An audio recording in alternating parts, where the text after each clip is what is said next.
call the Wilmington School Committee meeting of May 10th to order. Tristan, please note that all members are present. And if you would, please join me in a pledge of allegiance. I pledge allegiance to the flag of the United States of America and to the republic for which it stands, one nation, under God, indivisible, with liberty and justice for all. And if everyone could remain standing, we are honored tonight to have a performance by the middle school a cappella group. They're going to sing the Star Spangled Banner for us.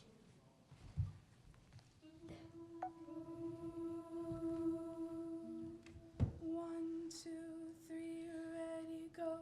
Oh, say, can you see by the dawn's early light what so proudly we hailed at the twilight's last gleaming, whose broad stripes and bright stars through the perilous fight o'er the ramparts we watched were so gallantly streaming, and the rocket's red glare, the bombs bursting in air, gave proof through the night that our flag was still there. Oh, say, does that star-spangled banner yet wave o'er the land of the free and the home of the brave?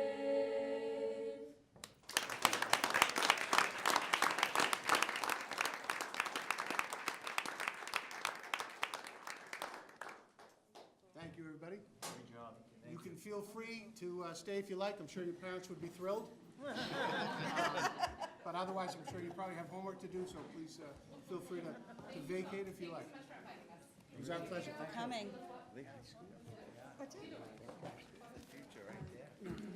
Middle school.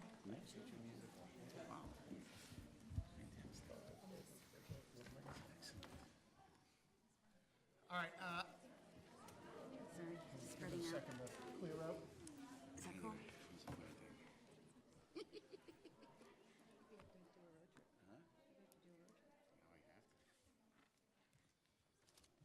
I would like to acknowledge that our community, staff, students, and certainly parents had a very anxiety-filled day last week.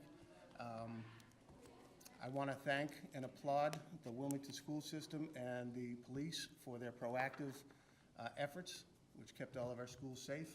I understand that a number of parents, I certainly fielded several calls, were concerned about the timing of the release of information and the content. I do want to say that as an ongoing investigation, all of the content of the communication, and certainly the timing, was dictated by the district attorney's office. And although it was very stressful, I think if you take a step back, it really was a tremendous day for Wilmington, because while we can criticize and second guess the communication and the timing of it, it really was just a wonderful thing that we were dealing with that as opposed to potentially a devastating tragedy. So my hat is off to the school system, the police officers, and certainly the student who are so attuned to the unfortunate realities of today's society. And I want to thank them for keeping our schools safe.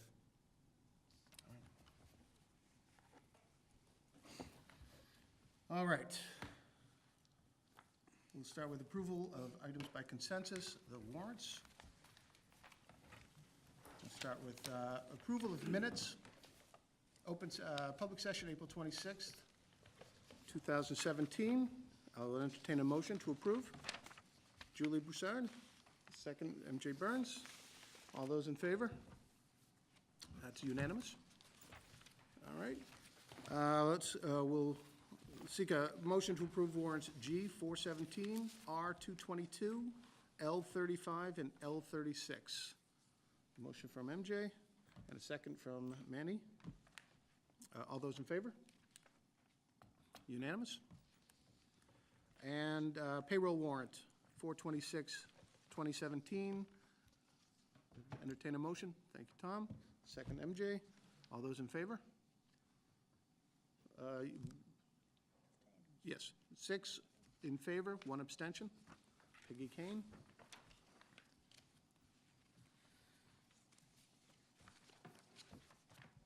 All right. Our student representative report. All right, good evening, everyone. My apologies for having this written on my phone today. I came directly from the auditorium where we are rehearsing the spring musical Legally Blonde, which, incidentally, opens this Friday at 7, and on Saturday, where we have 2 shows at noon and 7. It's a wonderful musical, and we encourage everyone to attend. The advanced placement testing has been going on this past week, and this week as well, which is exciting but very stressful for the students. MCAS will also be taking place next week for the sophomores, so wish them luck on that. We want them all to pass. Tomorrow, there's a field trip to the John Adams House led by Mr. Hackett from the History Department. On the 15th, there's a fundraiser for the Photo Club where students will be taking orders for desk calendars. The 18th, that should be, the National Honor Society ceremony will be held where we will induct new members as well as honor graduating seniors. From the 19th to the 20th, there will be another fundraiser to raise donation money for the Joanne Benton Scholarship at the Wilmington Middle School Art Show. The 19th is also the last day for seniors with their final exams beginning the 22nd through the 25th. On the 25th, there will be the Underclassmen Awards ceremony in the Wilmington High School gym. And the 30th through June 2nd is the Senior Week, which should be a lot of fun. And finally, the graduation ceremony for seniors of 2017 will be on June 4th, and we hope to see everyone there. Today is my last report for you guys, so I would like to thank you for the opportunity you provided for me to be able to sit here with you, and I wish you all the best in the future. Thank you so much. Thank you, Ashley. Thank you, Ashley. I'd first like to say that on behalf of everyone over 40, we're a little bitter that you could read notes from that telephone. And thank you very much for your report. Before we thank her, is there anybody have any questions about her report in particular? Just thank you. You've done a great job. Thank you so Thanks for much. taking the time to do it on behalf of the district. Looked great on my resume. Well, actually, at this point, we're going to take an item out of order. Under new business, we're going to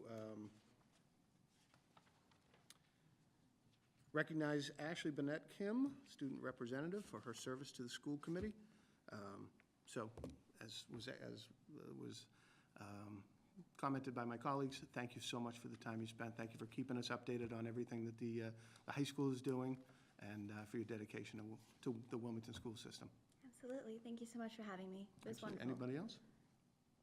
Thank you. All right. Thank you. Have a good one. As a token of our appreciation, I'd like to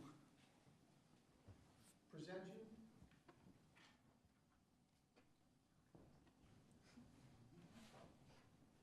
with this citation. Oh, wow. I would read it, but I left my glasses at the table, and I can't read your phone. This is also a small gift, a token of our appreciation. Thank you so much. Thank you very much.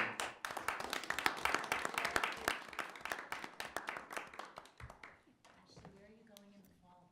I'm going to University of Toronto, where I hope to study political science with a focus in international relations. Good for you. Good luck. Thank you so That's much. fantastic. Thank you for everything. Thank you.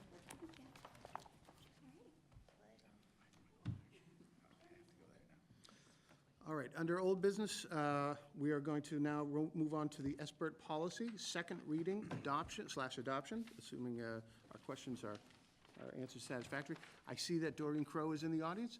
Doreen, would you like to join us at this table for any questions?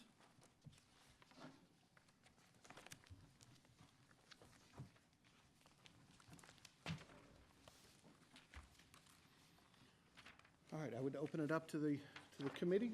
Perhaps we'll start with Jen. You had some concerns at our last meeting? Sure.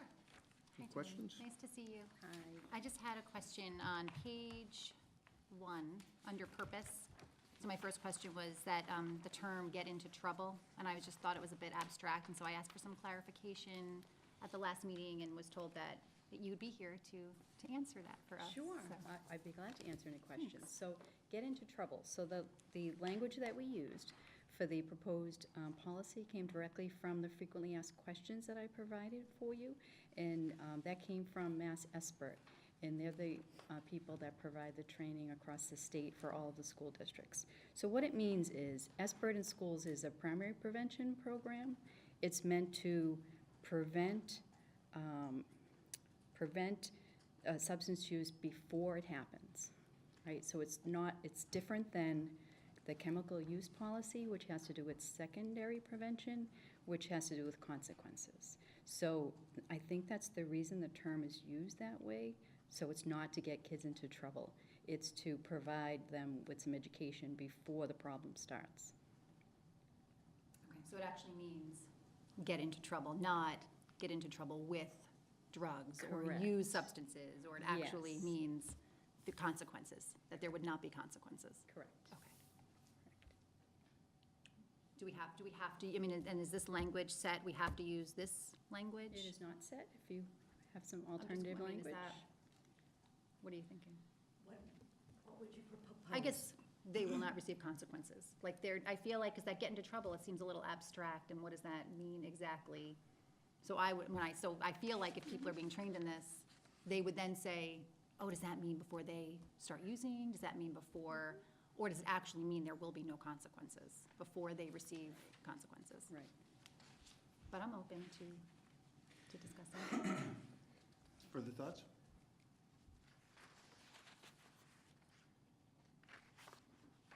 MJ? I think, you know something, I think you're spot on with regards to how by clarifying that verbiage, I think it would also benefit people who are looking towards this policy for direction and guidance to actually have a better understanding as to what that piece is. I think it's certainly, and I appreciate Mrs. Bryson for bringing it up. Without going into too much detail, not detail, but it's finding the right verbiage to clarify that word, trouble. Not good right on the spot, to be honest with you. That's but- right. Can I clarify one thing? So this term, let me read the whole sentence.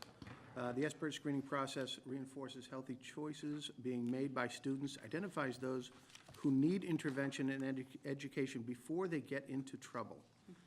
So we're not necessarily talking about people who are facing consequences as a result of this action, so much as people who are experiencing problems, correct?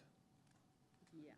Yeah, so I see, I actually understand the vagueness of getting into trouble, because I think that gives you a lot of leeway to address the situations. That term, get into trouble, certainly not, it's not in reference to consequences they're going to face from the school system. It is problems that they've been experiencing. It could be trouble, it could be consequences, it could be a variety of things. Is that correct? Mm-hmm. Could we say risky, Behavior? risky situations? Would that be, But it said, I mean, in this, so it is not a targeted screen for selected students, nor is it intended to get anyone in trouble. It is neither drug testing, nor is it a treatment program for students who may be addicted to substances. So the in trouble, getting anyone in trouble means right? I'm on they the won't wrong- get in trouble at school, I'm right? on the wrong line then. Show me which paragraph are you on? So I'm actually looking at the frequently asked questions. Oh, I'm sorry. No, but my question was on The body of the. but I'm going back, so You said, but I took this language from the frequently asked Okay. questions. So I went into the frequently asked Okay. questions, and so I see there, it says, it is not a targeted screen for selected students, nor is it intended to get anyone in trouble. Okay. Which would mean they won't get consequences at school, or anywhere for police or whatever. All right.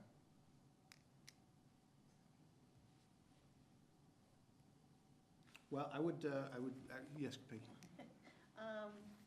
This is getting complex, but what I want to know is, do a lot of other schools in Massachusetts have this, is it called a program or is it a policy? It's a program. Program. A lot of districts do have it in place. I don't know how many right now, but effective next school year, all school districts must have it in place. That's Yeah. what I saw. So is there a curriculum to train the people who will be using it? There's a formal training program and booster training, yes. And they have to go to that? Yes. So that if they haven't gone to it, you won't be using them? They wouldn't be a screener, They won't correct? be a screener, right? Yep. And is that, is it paid by the school district? Are they getting extra pay to do this? Are there screeners or the training program? Either one of those? So the training program is offered free through Okay. the Department of Public Health. And the screeners are the staff that we have on staff already. Right, Yeah. and will we be paying the screeners? There are already people that work in the schools, so it's the school nurses and the guidance counselors or adjustment counselors that are doing the actual screenings. So it'll be during the school time, and it will be added to their duties, or make a change in some of their duties? Am I asking the wrong question? Do you know what I'm I'm not sure saying? if I understand that Maybe, question. basically, she's wondering if they get like some kind of stipend for doing No. this. Is this like an extra kind of thing, or, you know, is this gonna be something we're gonna have to write into their contract, you know, as part of their Oh, I- duties? Because now this is something a little bit outside of what they're normally doing. So it'd be like if you're asking a gym teacher to give physicals to Right. the students or something like Right. that. No, I would consider it part of their job. I wouldn't think that you would have to change language in the contract for it, no. So the school nurses do population-based screening all the time, it's part of their job. And guidance counselors do counseling, Right, That's part right, of by their the job, yeah. yeah. Okay, It's just, thank you. it's another added layer to the health screenings for students. Yeah, So it's eyes, ears, you know, this typical physical screenings we do, and then it's a short question to identify if they're, you know, preventative problems with drug use. okay, thank you. Yeah. MJ? I also believe that the district, every other year, does risk behavior screenings of students, which I could see how this would segue nicely with that piece. So it's, so I like that component. And secondly, I have a proposal verbiage for that line, and I'd like to throw it out to you to see what your thoughts are. As it appears in the proposed portion of the policy request, the SBIRT screening process reinforces healthy choices being made by students, identifies those who need intervention and education before they find themselves in compromised positions or in compromised situations. Would that,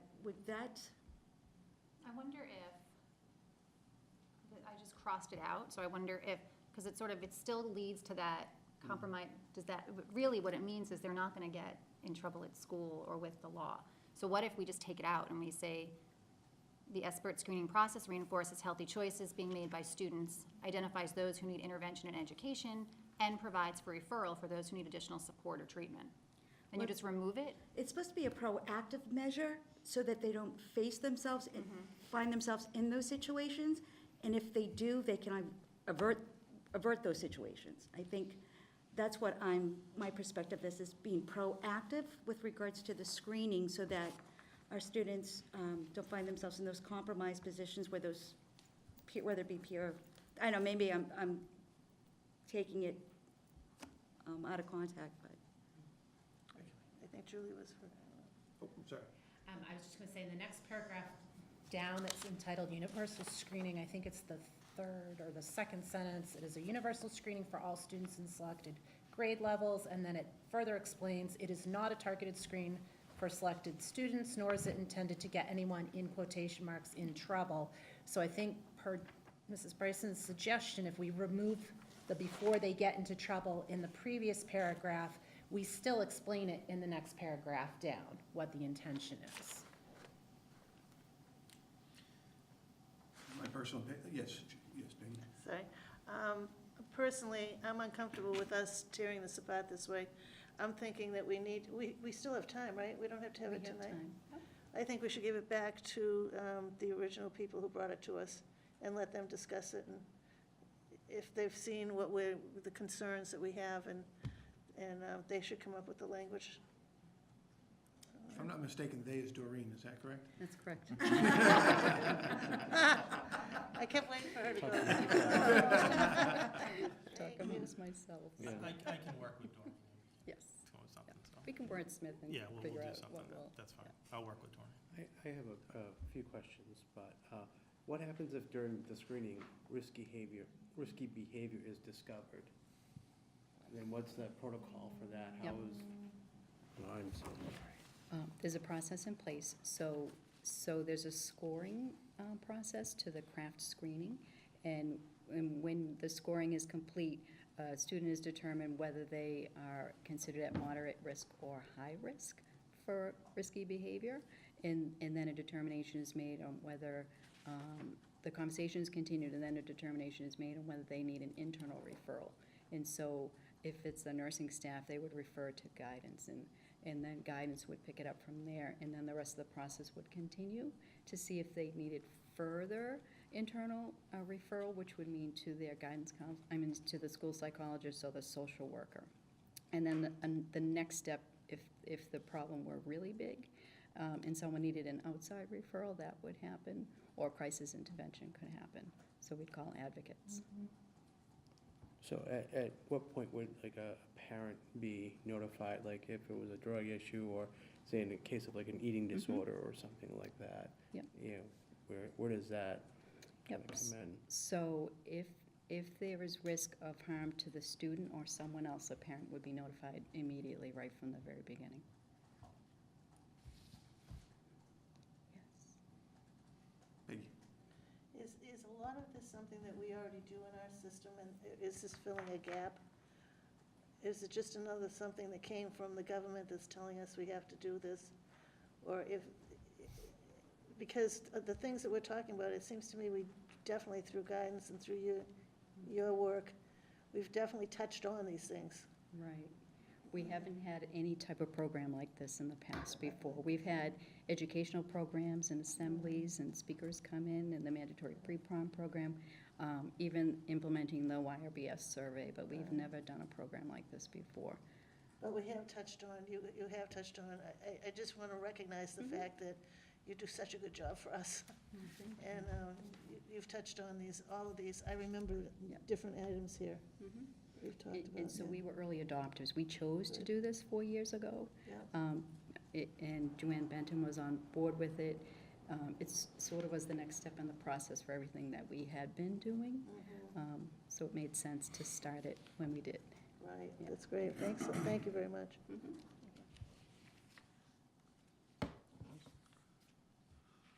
All right, so I think I'm getting the impression that we're looking to table this. If that's the case, I would certainly entertain a motion. Move to table this. All right, a second by MJ. And Doreen, thank you for coming to see us, and I do want to acknowledge that nobody else has created these, so you're blazing a trail. We appreciate that, that you're out ahead of the game. Thank you.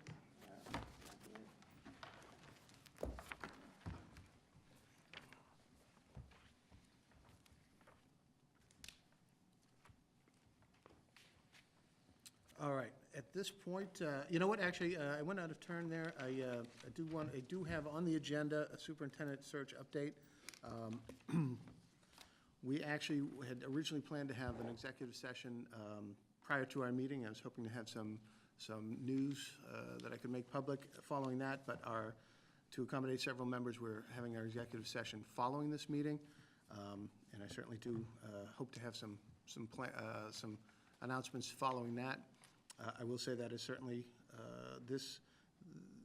we have in place, in case anybody's not aware of this, Paul Ruggiero is our superintendent, our interim superintendent. He's been doing a great job. He's, with his years and years in the system, he's a great comfort to the faculty and staff and administrators in the system. So we thank you for your service, Paul, very, very much. All right. And moving on to subcommittee assignments. We asked at the conclusion of our last meeting, we asked you to, and I do not have, do you have the list? Thank you. We asked, that's all right. We asked everyone to consider the subcommittees that they are on, whether they would like to continue on those, whether they want to join any new ones. The first one up, actually, coincidentally enough, after we talked about SBIRT, is the policy subcommittee. One member, it had been comprised of Ginny Bonish, Peggy Kane, Steve Bjork, with MJ Burns as an alternate. Ginny has chosen not to re-election, so that vacates a seat. And I believe, Jen, you had some interest in that? I do. All right. So if that is, everyone's okay with that, we'll add Jen onto that. And Peggy, you're okay continuing on that? Yes, thank you. All right, and I certainly am. MJ, you're okay remaining as an alternate? Yep, All that's fine.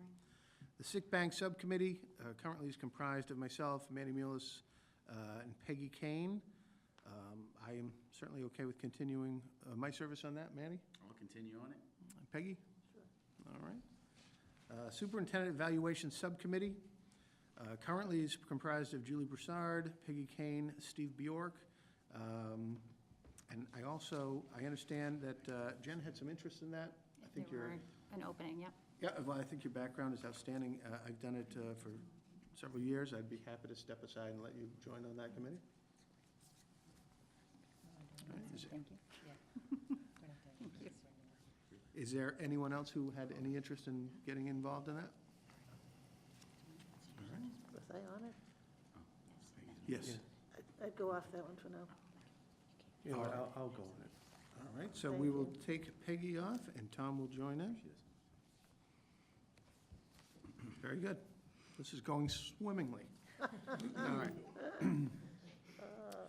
right. School committee representative to the WEF Board of Directors.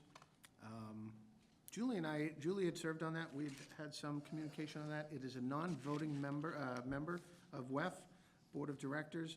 I'm not sure it's crucial that we have a liaison, as long as we communicate with WEF on a pretty regular basis. Is there anybody who would have interest in being the representative? Okay, if not, I think that's okay. All right. Well, no one's going to step up.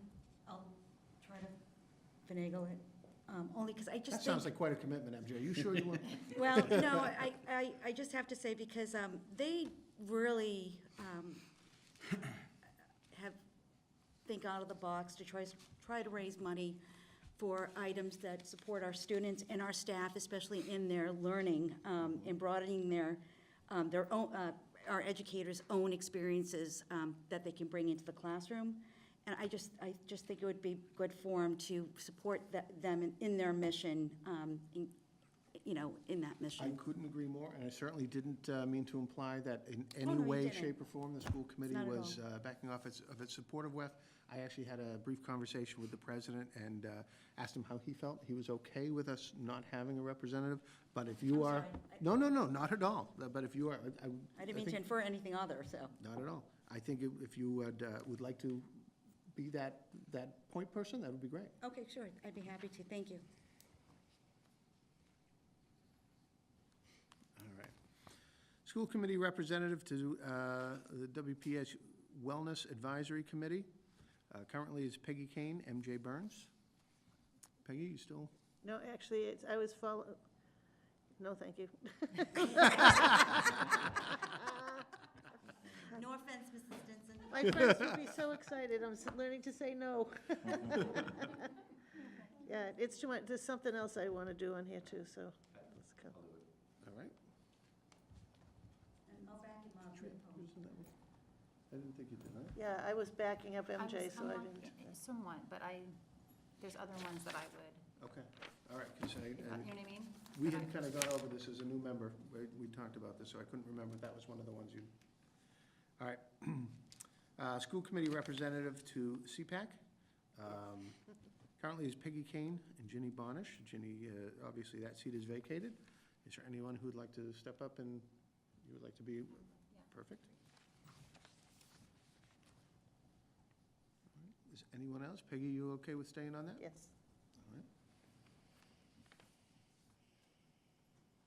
All right. All right. So the school committee executive session minutes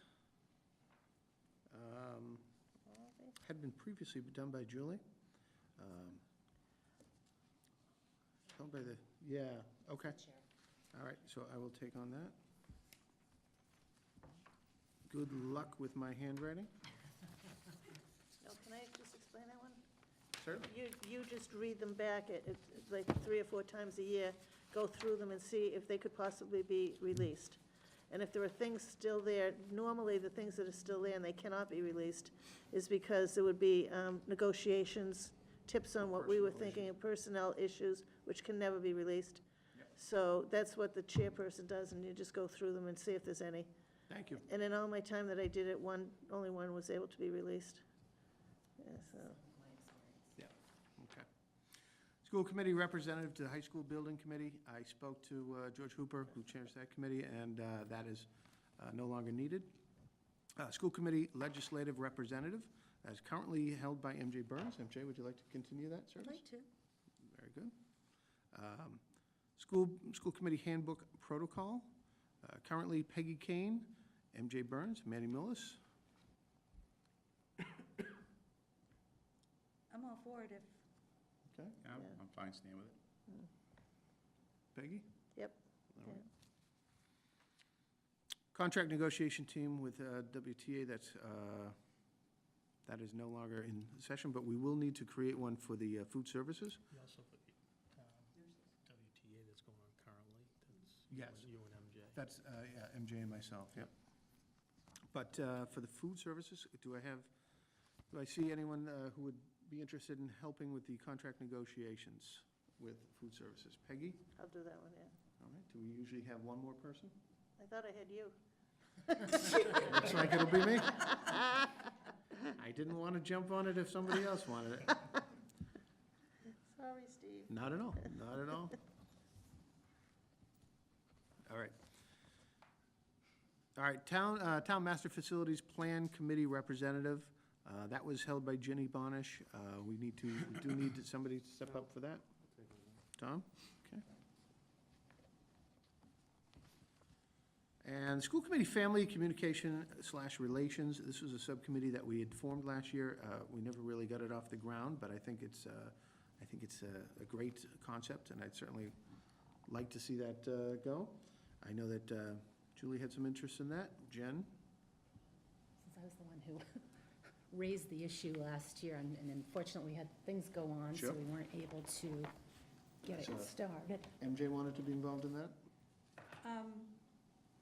I would, but I don't want to inhibit anybody else from, because I don't want to be a subcommittee hog. Yeah, same here, and I'll step down as an alternate. Okay, can I have somebody else who'd be willing to be an alternate? Tom, you are currently Yeah, on. I'm on the- it. I'm on it Do already. you want I'll to stay on remain? it, Yeah. Okay, you can, So is it Julie, Jen, Tom, and then Peggy alternate then? Julie, Jen, MJ with Tom as an alternate? Okay. Is that right? Did Peg, Tom, you're not an alternate currently. Would you Yeah. like to be an active member? Sure, yeah. All right, MJ, are you okay with being an I alternate? am. Peggy, were you interested in it I though? was, but I'll wait. No, I'm not. I can certainly step down, and if it's something that you want to, I don't, I hate to see the committee disagree like this. sorry? We're being too agreeable. We'll all do it. No, I think that it's a lot. I'm not sure if you're, I'm not judging what you need to do, but No, but again, I say it, and I say it humbly that I don't want to, if you have interest in it, I'd be happy to. I can let it go. Because the input, you're I gonna think be you should bringing do it. input to the board anyway, so. Yeah. No, I think you should do it. That's fine. If you find out you can't do it, then I'll take it over. Okay, I'll do it. Yeah. all right. Okay. It's okay.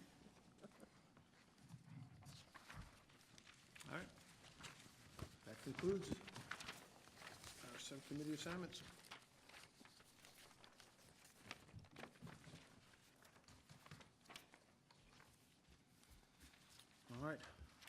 Under new business, we're going to have a presentation on the walking school bus by Laura Stinson and Safety Officer Brian Moon.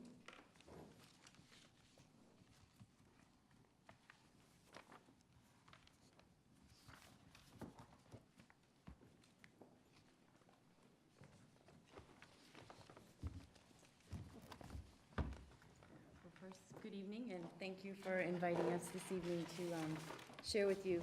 I believe all of you received in your packet this past week sort of an overview of our pilot possibility of doing a walking school bus program at the Woburn Street School. At our school, we've been working since the fall of 2015 through the entire school year last year with wellness for students and staff. And throughout our wellness team of staff, one of the things that we've had conversation about throughout last year as well as into this year was the potential for offering a walking school bus. So with that, I had invited Officer Moon to come to one of our wellness team meetings, which we did have in February, the end of February, and at which time he was gracious enough to say, yes, this sounds like a really great idea. So we then, in fact, contacted Mass Safe Routes for Schools, where I spoke with Aaron Reed, who then sent us in contact with a gentleman by the name of Tim Pettis. Tim came to the Woburn Street School. Brian and I had an excellent meeting with him for about 40 minutes. And at that time, he shared with us some of the ways in which we might look at doing a walking school bus program. For those of us who are not quite familiar with it, a walking school bus simply is that the children, instead of taking the actual school bus, will walk from their bus stop. In some instances, we kind of collect children as we come to school, but for this particular endeavor, Officer Moon and I thought it would be much more beneficial for us to pick a specific route, a meeting place, and then begin our walk from there to the Woburn Street School. So we met with Mr. Pettis, then we brought our information to Mr. Ruggiero, who then gave us the opportunity to go back and do our practice walk, which we were successful in completing in about 8 minutes, I think it did, and we made sure we tried to make some slow steps. And now we're here this evening for questions and approval to proceed to do this particular activity at our school, or at my school, at the Woburn Street School, in a smaller version for the pilot. So that is where we're at. In your packet, you can see some of the stated next steps that we'd like to take, and the process at which we will continue to do that, so that we can then, in fact, possibly have the walking school bus event take place on Wednesday, June 7th, and then our rain date on Thursday, June 8th. So if any rain in the forecast or any little drips, we're just gonna do it Thursday. Yes. Oops, sorry. I'm used to it. There's a teacher. There's my teacher, sorry. Through the chair, MJ? I just had a quick, when being a part of the Wellness Advisory Council, which I absolutely love this year, I love the idea. A quick question, though, is how are parents going to be dropping kids off at the start site, or how is that going to happen? So what we thought we'd pick a bus that normally drops off at the North School first. So those kids would get off. Whoever doesn't want to participate, we'd remove them, put them on a bus that's going to the school. Okay. So that particular bus that we chose would pull out of the north, proceed to the designated drop-off spot on Marcia Road. Okay.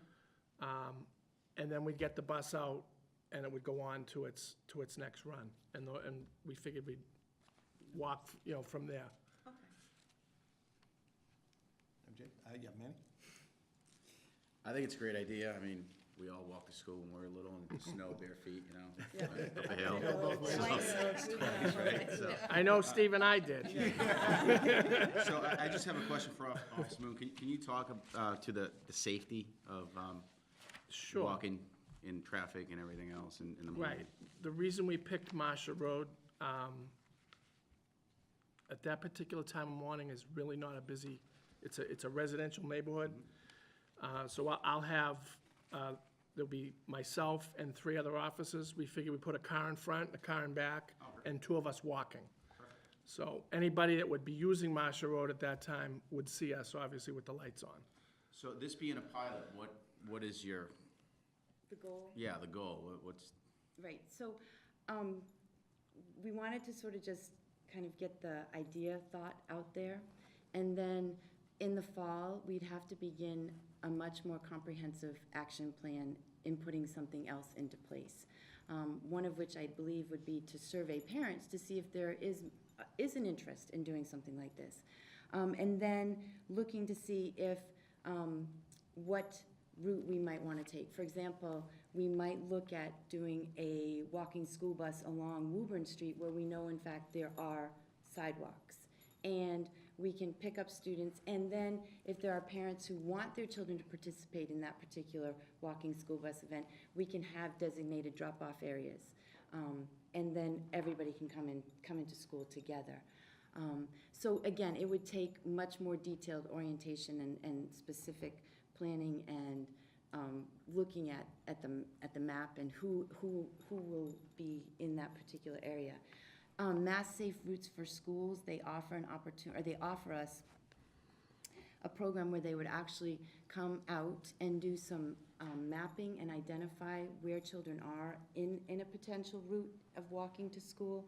So working with the Mass Safe Routes folks and getting that identified, and then along with Officer Moon and the police department, you know, coordinating it very specifically and knowing exactly what it is that we're asking or what we're going to do. And it would be something where the students would have to be identified, there would have to be a sign-up, the parents would be signing up as well. And even for those students and parents who I believe would be looking to do the drop-off and have their children walk with us, those would also be then identified. So we would know specifically the number of students that we would be walking with. In some of my research, one of the suggested is for six students and 1 adult. So we would look at that particular ratio as well to keep the safety factor consistent and constant.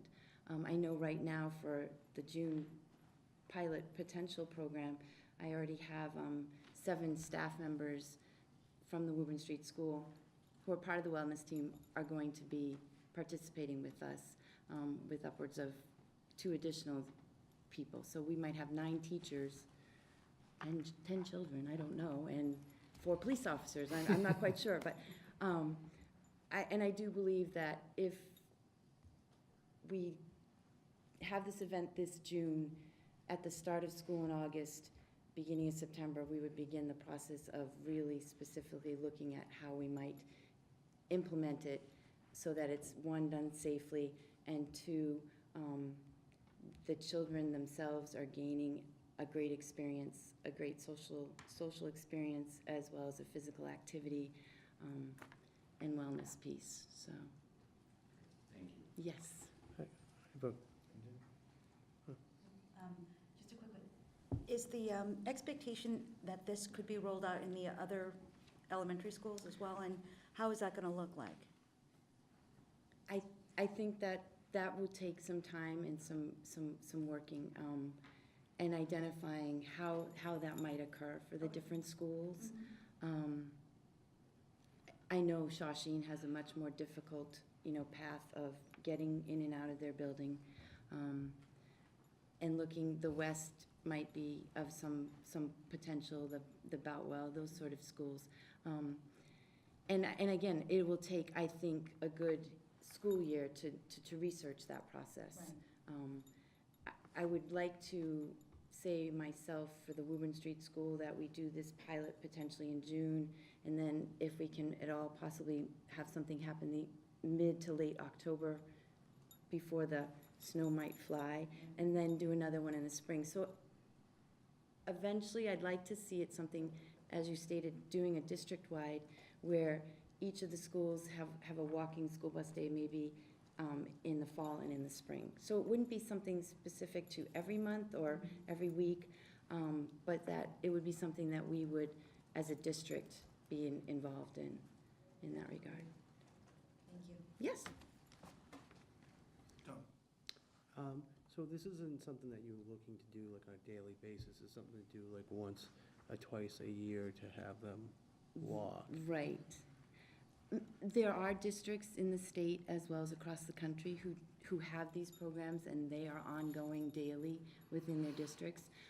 But I, again, would look to do it more as an event process where we identify, and it might not be this, it might not be that the Woburn, it wouldn't be that the Woburn Street and the Shawshene were doing it on the same day, potentially.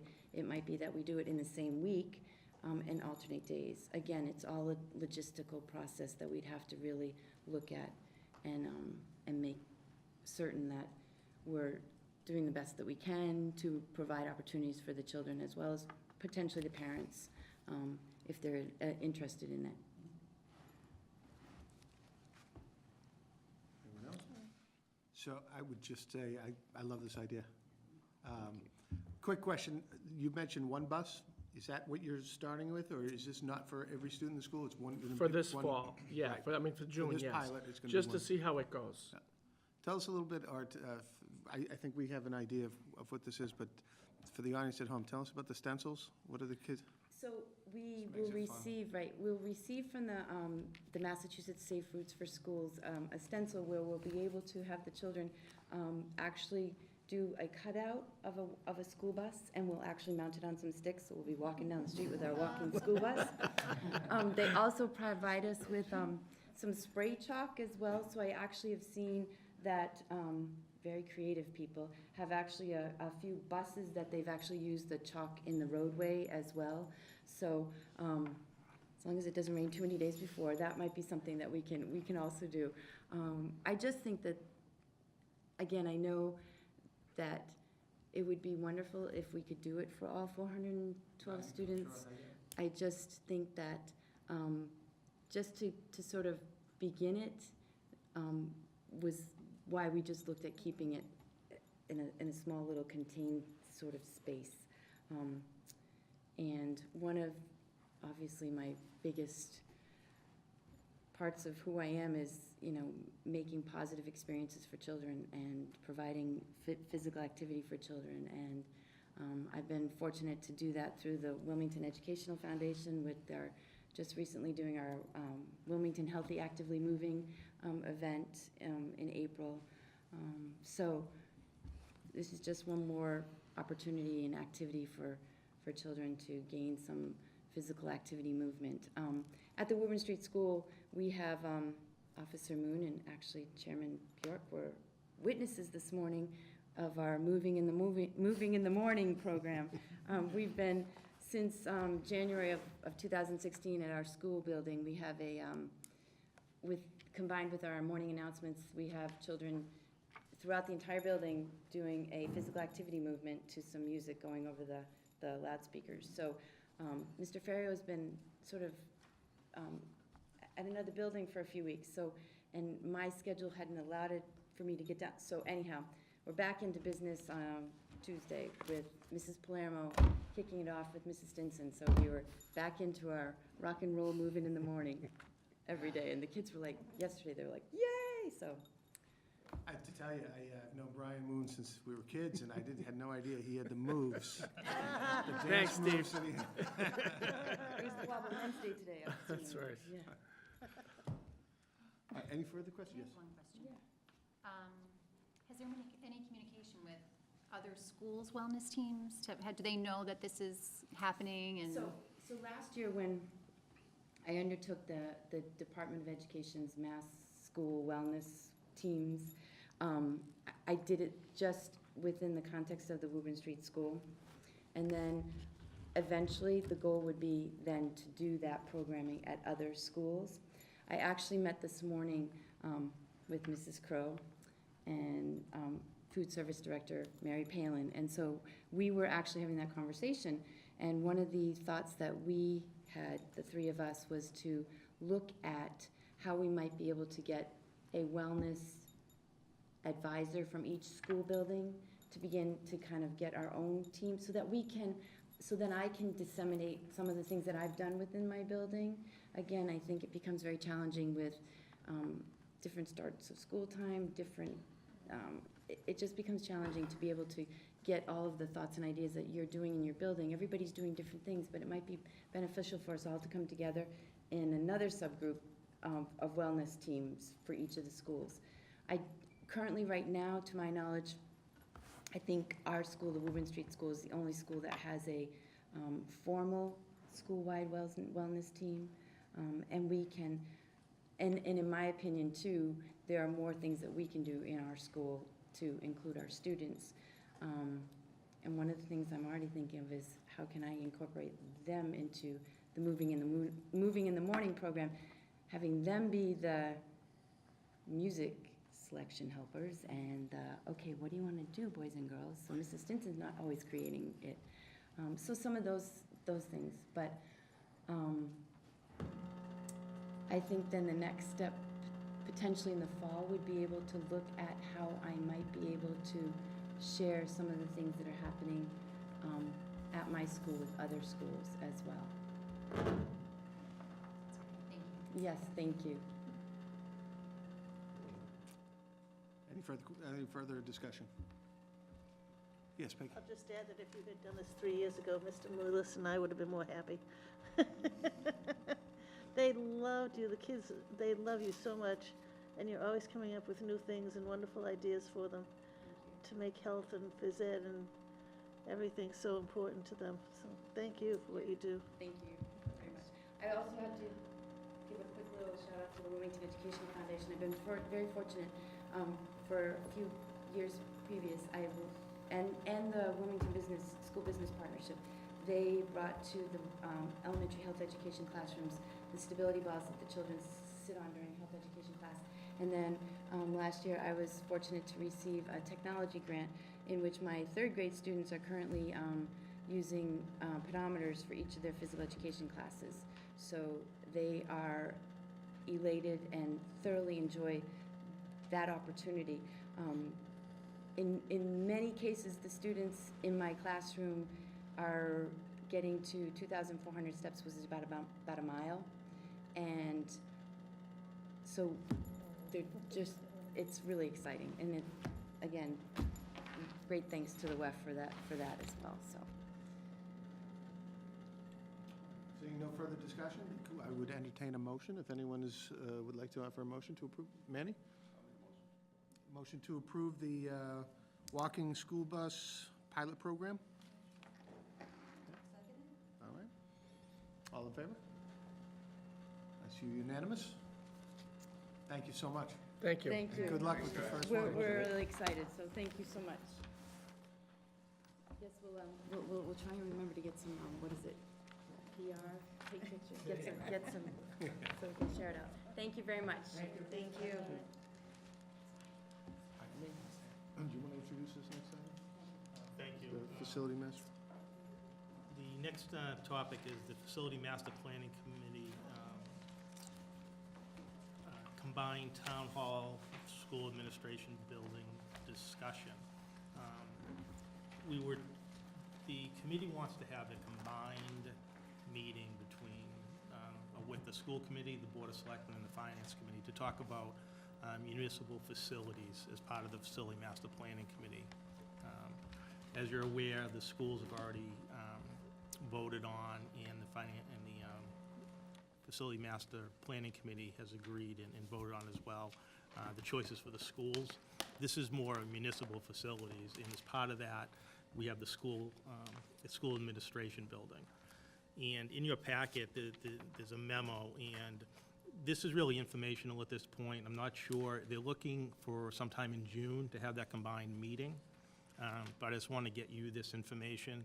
Essentially, the first piece would be the school committee in conjunction with the finance committee and the Board of Selectmen, your thoughts about a combined town hall, school administration building? And if so, through the work of the Facility Master Planning Committee, there's 4 options, if you will, are in locations for that combined building. There's a baseline scenario where a combined town hall, school administration building will be built at the current town hall site. A second scenario would be, it would be built on the Swain School site. Third scenario, it would be built on the St. Dorothy parcel that the town owns. And a fourth scenario would be, it would be built again at the current town hall site. So in here is kind of a matrix that shows the various scenarios and how all the pieces kind of fit together. It's in the large papers that you have. And it's similar to what have been put up at the municipal library, the schools, and so forth. So this was really informational. There's no vote needed. Just ask you guys to look at it. When that combined meeting is scheduled, we'll be in touch, and we'd hope that as many members of the school committee could attend along with those other 2 groups, and then to kind of talk through this whole thing. What really impacts us is combination, if we're okay with combination of the 2. Personally makes sense to me, but again, that's you. And then kind of a location where, we think the best location for, if it's decided a combined facility, where the best location would be. So again, just informational for everyone. And I just ask you to, when that meeting occurs, to bring this stuff with you. So put it in a safe place. Yes, Peggy? One of the things, I don't know, it never came up when I was there, but I wondered if it came up. The Swain School was taken down because of a water problem. So then they're talking about putting this over in that area. Did they ever look into the water problem of the Swain? Did that come up? Brook that runs The brook, under that. yes. Yeah, the town's been involved, Valerie from the town planning board, she's fully involved. Right now, the Yeah. senior center's there, so depending on these scenarios, the senior center is moved, or it's based on different scenarios, it could be expanded or whatever. But yeah, they've marked out there's areas where the brook is and so forth. And, whatever decision is made, again, this is a blueprint for 10, 15, 20 years down the road. Anything like that would have to be addressed as they go through the process. And then just one other thing, I'm sorry, just one other thing. Do you have a vote on that committee? Because we were not able to get a school committee member to have a vote on that committee. And so I was wondering if you still had a vote, if you had a vote as the superintendent or as, Yeah, I haven't been put on that committee formally. I can talk to the committee and be put on formally. since the very beginning, I was trying to get them to give us at least one vote, and apparently it's the, what do you call it, what's that, there's still the, building, There's a permanent building right. committee. Well, Ginny was on that. She sat No, at she the- didn't have a vote. I I don't got know her, if you I did. got her on there, I got a member of our committee on that board. And then I could not get them to give her a vote. I can look into that. I'll talk to the I town just, manager. I just feel that that's, we're putting all this effort into it, and in the end, if we don't even have one vote, Yeah, I think What? the school scenarios that we discussed, and you all agreed to, the 2 pre-K to 2 and the 2 3 to 5 schools, one of the, 2 on each side of the town. You voted that. The finance, the facility master planning committee voted that as well as a preferred scenario and the preferred option. So that's kind of set, if you will. yeah. So now this is the next piece, and there's a bunch of municipal facilities that they're dealing with. What we need to be concerned with is the school administration building, quite frankly. I just want to bring up as a point that I think in looking at this, and I know there's a lot of discussion to take place first, but I think my focus is if combining the town hall and the school central offices, it is important to me where it's located because of, in some of the scenarios, further from the elementary schools like the Woburn in the north, taken in conjunction with what we deem for the school piece to the plan, but I do have some reservations with regards to some of the sites. And I think it takes the superintendent, takes the special education department away from, God forbid, an emergency, especially if a superintendent has to be at one of the other schools on the other side of town with traffic, trains, rails going through. That would be just something to keep in mind in contemplating this, I would suggest, or offer to my colleagues. I know when we had talked, excuse me, earlier, and Joanne, I think, even had some, her thoughts, and I would concur, is the close proximity to the high school is important for, school administration building.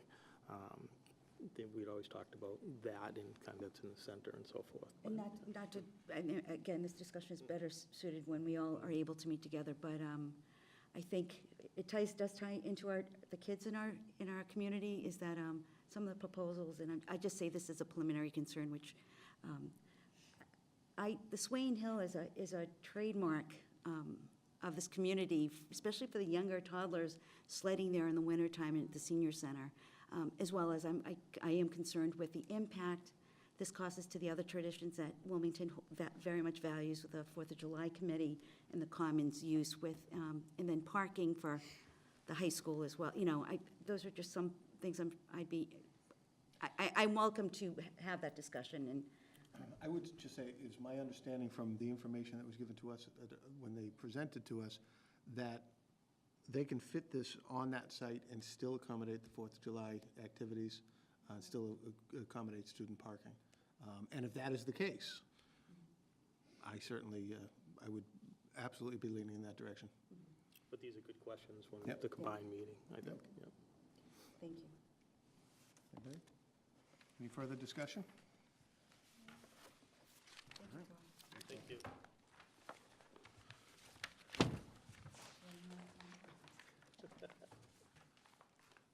And moving on, Paul, do you want to introduce the DCAP updates? We have in your package a DCAP update. I'll turn it over to Assistant Superintendent, Mr. Gallagher. Yeah, just a revision through our legal counsel, looking at the referral process. So they updated that paragraph so we could be in compliance with, the process. And then also, it was noted that we had plan instead of the program, so we fixed that also in pages 11 and 12. But for the legal counsel, is just looking at our process.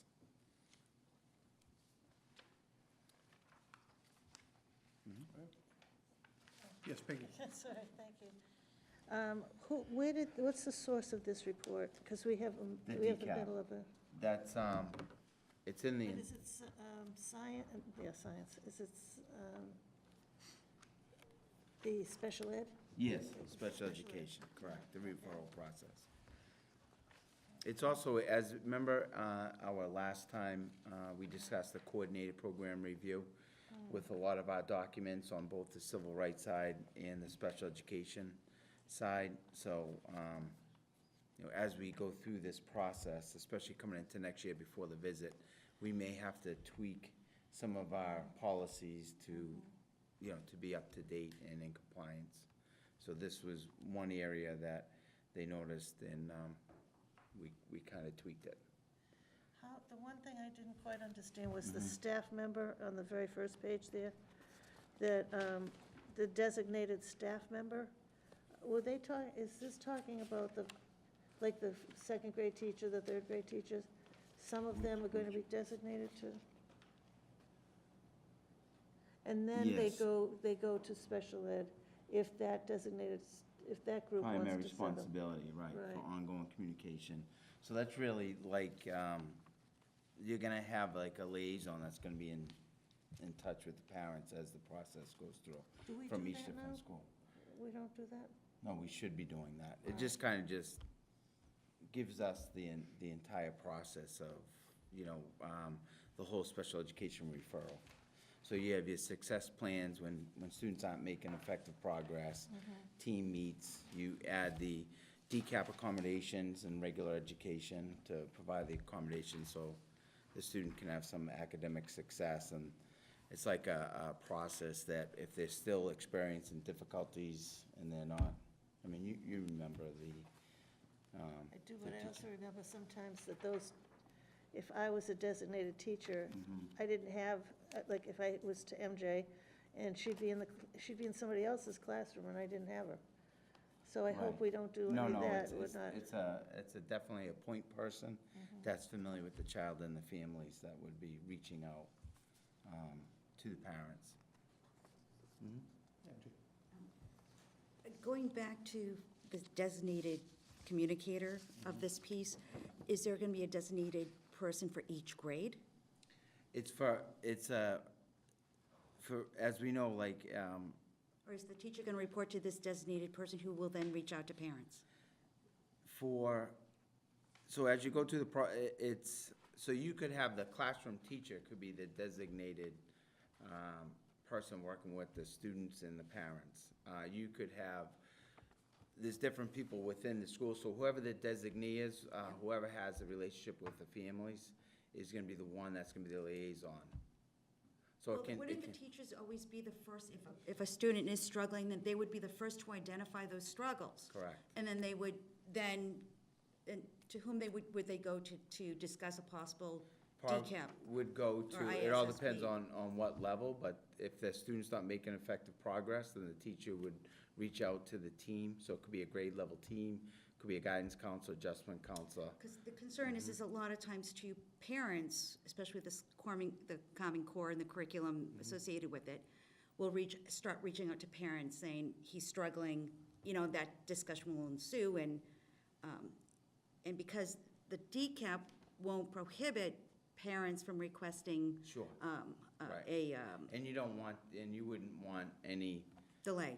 Yeah, any delay. So there are circumstances where a student all of a sudden you may not, this is a nice process to add the accommodations and work with students to become successful, but there are those circumstances where you're not gonna do the success plan, where you're gonna jump right into a team meeting and. Right, yeah. exactly. I think that should be the first start in seeing if an ISSP. Correct. And then whether to go to 504 or whether or not to Right. to do a Right. evaluation. But I think, and I would strongly recommend, though, I'm a big supporter, I've always been a big supporter of the DCAP piece. I don't know how effectively it's been rolled out in different Correct. schools. I would very much recommend, at the beginning of the year, as we get the handbooks situated, as we usually do, having a clear source of communication to parents as to, in this policy, what it looks like for each school, or who the communicator, I know it can differentiate depending upon the grade level.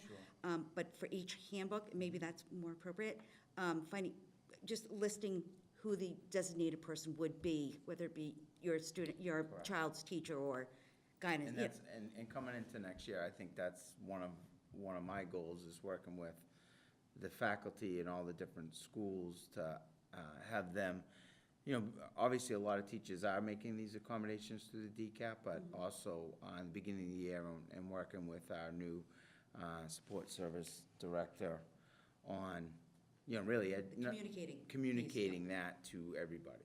Because a lot of times, it's identifying early when students are not making academic progress to develop some of these interventions early. Exactly. And usually the students do pretty well, but it's that, It's catching them early so that the strategies can be implemented. And putting those Exactly. processes in place. Exactly. And systems as you're monitoring, the grades throughout the year. So I think it's really a team effort. It is. I certainly agree. Absolutely. Thank you. Yes, Peggy? Another one. On the second page, on page 12, there's a couple of paragraphs in the middle that are about MCAS, referring to MCAS. So is this specific to MCAS? No, it's just one, when you're looking at, I think, academic progress, it's just one item as you would monitor, right? So MCAS is just one of the many aspects of student progress that you would look at. I mean, it could be from behavior, it could be academic grades, it could be, it's just, and as Ms. Burns said, the teacher's the first line of defense, so they know their students the best, and when you start to see a student in your class that's all of a sudden not making effective progress, then it's really following that system, alerting people early enough that we can bring people together. So MCAS is not, that's an aspect of it, but it's not driven by MCAS. One of the things it says here, though, is students with individual student success plans will Correct. continue to receive interventions Right. until such time as they pass MCAS or demonstrate effective progress in the classroom. Right. So that's the alternative method? Yeah, so that's, your success plan is before even a referral to special education. So it's the accommodations in the mainstream classes. You know, it could be, you know, graphic organizers, preferential seating, all of those important accommodations. It could be extended time on tests, things that aren't necessarily a learning disability, but just the modification so the students can succeed. So when the MCAS reference there, in the lower grades, you know, as we move up to the high school, the MCAS, passing the MCAS is a diploma. So when you have a student that is not passing in grade 9 or 10, that's what that's referring, because they need to pass to receive a diploma, so. But as you're developing, you know, the academic progress of students, it's all those other things that are probably more important than just an MCAS score. But the older you get, they need to pass those MCAS, so it's almost all hands on deck at that point. Thank you. Mhm. Something that you touched upon, in creating an ISSP, if the team feels that maybe an assistive technology piece may be needed to be a part of the strategies, would they then pull in the special ed to coordinate an assistive technology evaluation on the student? Would that be something that they would, it wouldn't be a special education piece, like an IEP piece, Correct. but you would, I mean, just in my experience, it would be all hands on deck. So we would bring to that team. so there could be Special ed- evaluations outside I of would the. bring in the special education teacher to assist with the accommodations, because technically, your special education teachers that's their expertise on modifying the curriculum so students can be successful. I'm not sure. The evaluation, you can do a lot of, I think, different evaluations, but it would not be like going into the special education evaluation. Right, but I'm just saying, because we're talking about, in some aspects, not all aspects, the general education a child struggling with in the classroom. Whether it be an undiagnosed learning disability of some sort, and I guess I'm thinking at perhaps the lower levels where things are still kind of, aren't always as recognizable. Would a team consider doing something like because it is a tool to assist in the classroom, something of that sort, or would the DCAP team just refer to special ed at that point for I think evaluations to get a clear? I think you try to exhaust, I think, all of the options before you move to special education. So I think any type of evaluation that would help assist, I Yeah. think would be effective. Okay, You know, I just have a lot of experiences, and it could go different ways. I mean, a student could not be making effective progress, and it has really nothing to do with the academics. It could be social emotional issue going on at home. executive function. So then, skills, too. your plan, your success plan may not incorporate any academics. It may incorporate adjustment counselor, outside counseling. So that success plan's a lot different than an academic one where you might be adding more, I like think all success tutoring. plans would be individual to begin with, Correct, depending upon what the needs. But I'm appreciative that you, spoke to that social emotional aspect as well. Oh, I mean, just, sometimes you think it's an academic issue, and then when you bring people to the table, and you work with the families, you find out it's, the academics is where the issues are coming out, Yeah. but it's not it's something else Primary going on. source. Correct. Yeah. And vice versa, sometimes, but And the whole purpose and the success and what you take a lot of pride in is the early identification, bringing people together, working with families, and then getting over that. We always should say, there's peaks and valleys throughout a school year in everyone's life, and, you know, not every student can operate at the highest level, nor could we. And so when we see our students hitting those valleys, it's all hands on deck, and let's build them up and get them to move on. So that's the whole purpose of that. And long story short, the council looked at that one section and paragraph and says, just clean this up, and, you know, and we should be pretty good. But this is one of my priorities coming into next year, is to develop systematic, school-based interventions where we're doing all of these accommodations before referring necessarily to special education. But as it says, there are those emergencies where you need to call a team meeting ASAP and not have to go through the process.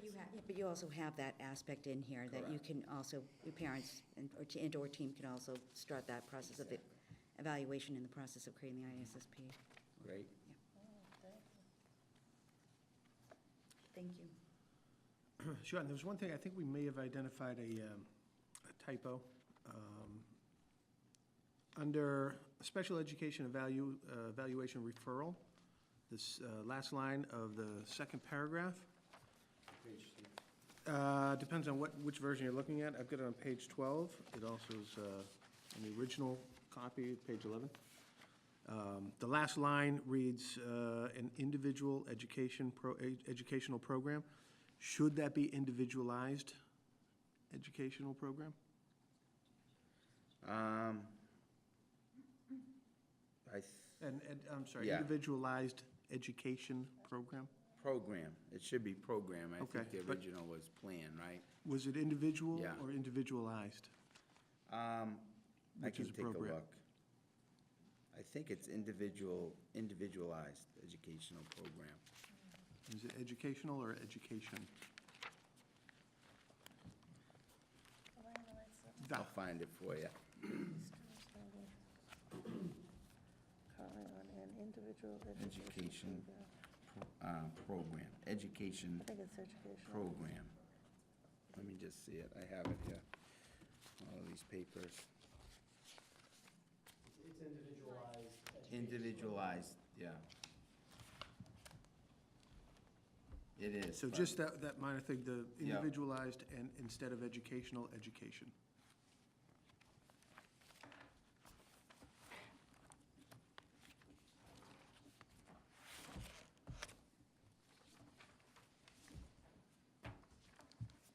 Just say. These educational program.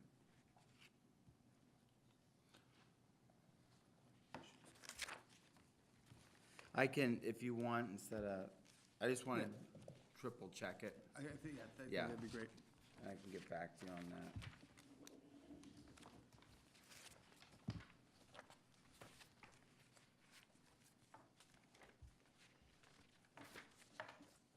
Now, this was, It's individualized education program. okay, very good. Yeah, all right.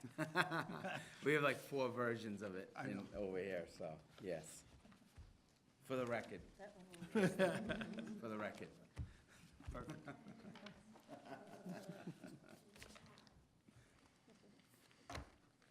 It's like Who Wants to Be a Millionaire question.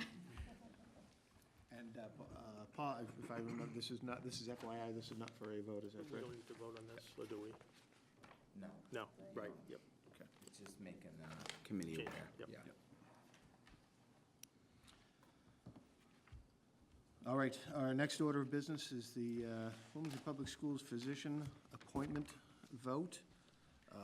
Our current physician actually was appointed by our previous superintendent back in 2016, and somehow or other, the appointment really should have been the duty of the school committee, and it was not brought before us, so we're just kind of doing some house cleaning here and making sure we do this appropriately. So if someone's so inclined, I would entertain a motion Moving to approve the school physician contract between Wilmington Public Schools and Dr. John L. Maddox for the 3-year term of July 7, 2016 through June 30, 2019.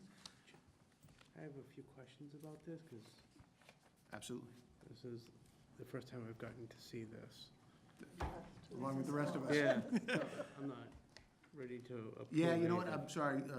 Generally, I would ask for a motion, a second, then up for discussion. Okay.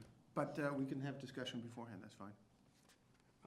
I have a bunch of questions is that, you know, like, in here it mentions, that may assume the role of sports team physician, assume the responsibilities to identify, and he would go to games. I'm wondering how many games, like, in which events that the doctor would be present at, what would be his availability, like, would be like 9 to 5, or only during certain days, and some of the school events would be on weekends.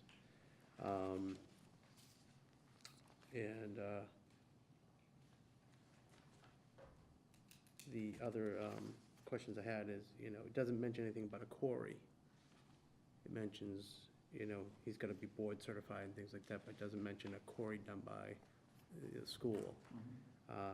In the agreed upon rates, is he paid mileage? Is he, are we paying for professional training? Are we paying for supplies? Things. If it's not, my personal thoughts were, if it's not noted in this contract, nothing would be paid outside of this, in that regard, but, well, yeah, please. Every school district, by law, has to have a school physician. We had a school physician for a number of years who retired at the end of 16, June, whatever. So Doreen had gone out there and talked to some of her colleagues and approached various practices, and with Dr. Maddox, who we signed on. The contract is very, we're a pretty good deal with him. We have a trainer that goes to most of the sporting events, so he's not at most of the sporting events. The price in the contract is the price. There's no mileage, supplies, or anything like that on top of his fee per year. We pay that. Any of those other questions, maybe we have to have Doreen once again to go through if you have some specific questions, or if you have questions, you can send them to me and we can get your answers to them, exactly what he does. But I think this is kind of it's a similar contract that other school districts have with whomever their physician is, but by law, we have to have a school physician, so. I think the Corey question is very valid. I don't think we know that for sure. Further discussion? Tom, anything else? No, it's. Further discussion? Yeah, man? Honestly, I didn't even know we had a school physician until seeing this, so.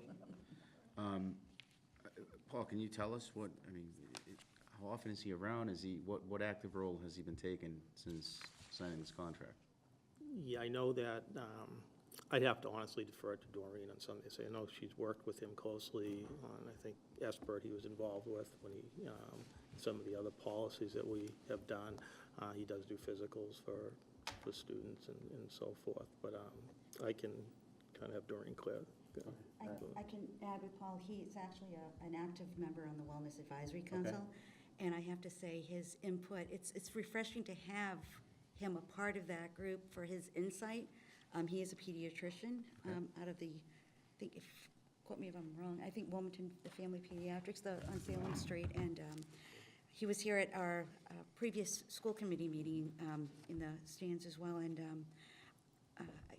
I have to say, I enjoy sitting with him on the Wellness Advisory Council, and just to give you a little more insight that people don't really know. Thank you. I've known him for the last 14 years, and visited him 5 times in the beginning of the school year. Are you a little too old to see?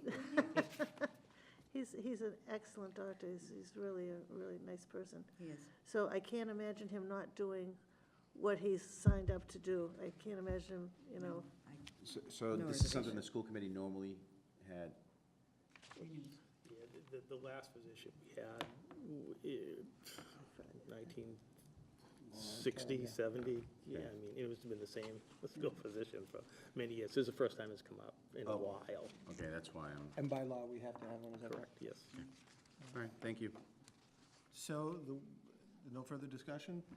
The will of the committee, whether we make a motion to table this for further questions, or whether somebody's ready to move to approve? Madam J? I make a motion to approve. He's been acting in this capacity for this district since the contract was signed back in July. I do think that the additional questions should be responded to, but I don't think, it is my opinion, I don't think that we should prohibit the approval of the contract in the interim. All right, do I see a second? Second. Peggy? All right, all those in favor? All right, that's 6 in favor, 1, and all those opposed? Just abstaining from that. And 6 in favor, 1 abstention.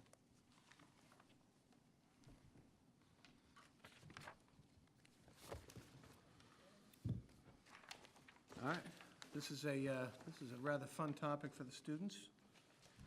We're looking at a recommendation for the last day of school. Paul, do you want to speak to this? As of right now, provided we don't have any more snow days or Fingers inclement crossed, weather fingers days, the last day, crossed. the last day of school will be June 17th, Friday, June 16th, 2017, and it'll be early dismissal for students on that day, so I'll make a motion. All right, we're sorry to the parents. Do I have a motion? Peggy, a second for Jim Bryson. And all those in favor? That is unanimous.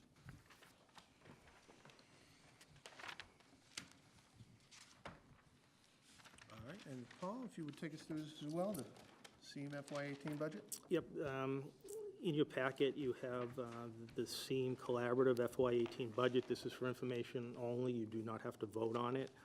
Based on Regulation 603 CMR 50.04, we're required to bring this back to our school committee just so that you have it. So no action is required on this, as the Board of Directors had voted it back in, I believe, in January. Is there any question or discussion? All right, seeing none, we'll move on. Thank you for that, Paul.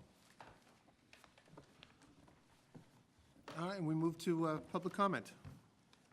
Anyone from the public wishing to offer anything to the school committee? We've gotten awful used to you saying something. That's all right. Tonight, we're going to pass. That's fine. Thank you. Do we have any correspondence, Ms. Secretary? No. All right, future meeting dates and agenda items. We have a meeting scheduled for May 24th. I know in years past, there have been occasions where we've had a single meeting in May. I think with all the things that we have going on, I think we want to keep that in the calendar. I think there's a couple things in particular we'll have to address on that day.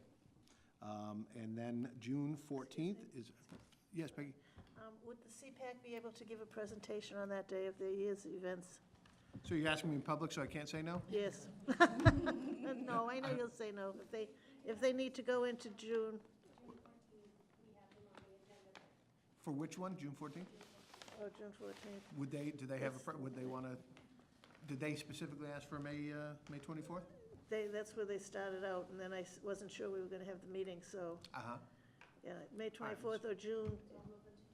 We can, yeah, I'm sure we can If shift that's all that. right, I they think asked me I if think the it's a 24th. relatively light agenda if we're going to, yeah. Yeah, Yeah, that's fine. Thank you, Peggy. thank you. Then June 14th will be likely our last regularly scheduled meeting. Don't know how much work we're going to have to do this summer, depending on everything going on. And at that point, Can I, excuse me, yes. can I mention one thing? On Saturday, May 13th, the Ento Farm Recreational Facility is having an open house. This is for the community from 10 to 3, so if anyone could go, I'm sure the town would appreciate it. It's a beautiful, beautiful facility. Sorry. Nope, not at all. Thank you, Paul. All right, is there anything from any of the members before we entertain a motion for adjournment? All right, so I would entertain a motion for adjournment of regular session to enter into executive session. The motion would be the Wilmington School Committee will enter into executive session pursuant to MGL C30A S21A2 to conduct strategy sessions in preparation for negotiations with non-union personnel or to conduct collective bargaining sessions or contract negotiations with non-union personnel. The school committee will adjourn following the executive session and will not return to regular session. Can I have a motion? Julie? Thank you. And a second from Tom. All right, this does require a roll call vote, so why don't we go, instead of alphabetical, we'll go right down the line, which I think is actually working out that way anyway. Jennifer Bryson? Jennifer Bright, what am I doing? Is, yay or nay? Yay, To enter into to enter executive into session? executive session, yes. Julie Broussard? Yes. Steve Bjork, yes. MJ Burns? Yes. Manny Moose? Yes. Peggy Peggy Kane? Kane, yes. Tom Talbot, yes. All right, we are adjourned. Thank you, everyone.